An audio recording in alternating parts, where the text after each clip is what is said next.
Hello Internet, it is your favorite Kanye critic, and today we're going to be going through the new album from Mr. West, Bully. This is the new full deluxe version of Bully, which was released earlier this year, or should I say, was dumped onto streaming services and only held together by Elmer's glue. The original project, if we want to go even further back, was dumped onto YouTube as ideas that were filled with AI vocals as this like 20 to 30 minute long track, like a few years back.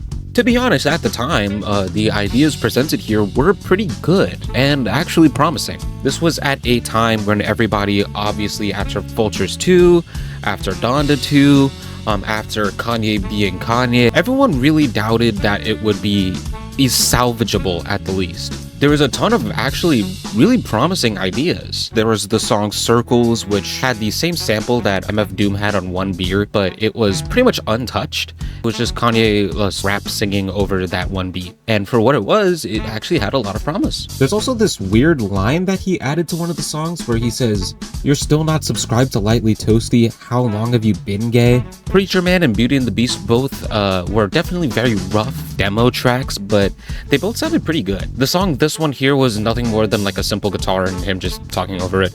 And then there was also Last Breath, which everybody pleaded would never see the light of day again, as it was just Spanish Kanye. There was also Highs and Lows, which was something that Kanye fans begged to be on this album. We all kind of just knew that Highs and Lows would never actually see the light of day, as the person behind the original sample said hell no to ever releasing that sample, even though the vocals were just the best part of the song.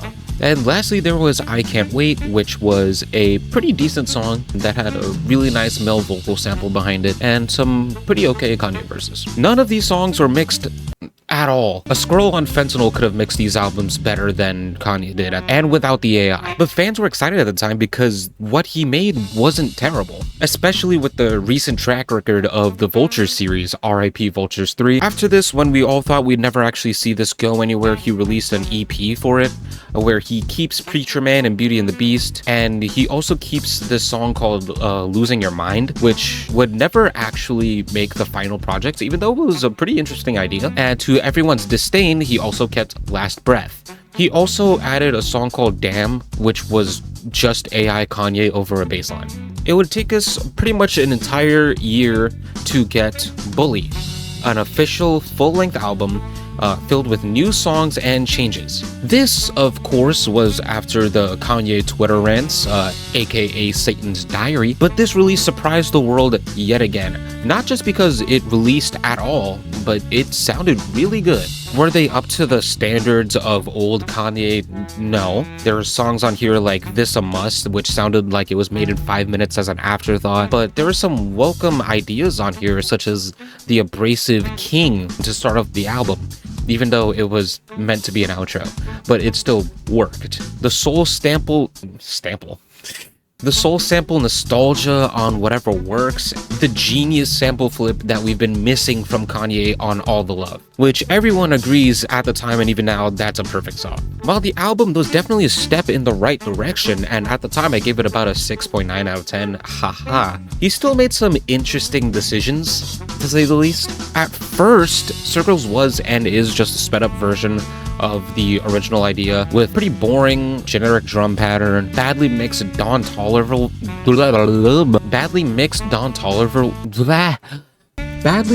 Don T vocals, and somehow Last Breath did not die in a pit. But he also added Peso Pluma to it. He literally doubled down on it, which is the most Kanye thing that you could honestly think of, to be honest. Now that I think about it, it's completely in character. I don't know how we didn't expect this to happen. Highs and Lows was kept, but the best part of the song, which was the sample, was replaced since it could never get cleared, and the rest of the song was actually never developed further, making it one of the lesser tracks on the album because it doesn't really have a purpose. I was definitely happy with the album at the time, but I also knew the potential that it had. Imagine if the vocals didn't sound like soup, if there are new features added, songs. Imagine if he actually just removed the last breath. Well, cut to present day, and the 6 out of 10 Bully transformed with a deluxe edition, now complete with a real mix and actual care and love put into the production. Nearly every single song in here actually feels like a complete thought. Songs that I disliked before, like This a Must, became much better now that it's actually audible. A generational Kanye song, when All the Love, feels even better and fuller. Singing performances by Kanye all throughout the album just sound much better now. There's an added collaboration song with Don T in OK, which has a good Don Toliver verse at the beginning, and I love the beat drop at the end, but the chorus is just okay. Mission Control is a much better outro to the album. It's a sung prayer over this minimalist production, very Jesus is King vibes. It's a pretty good song.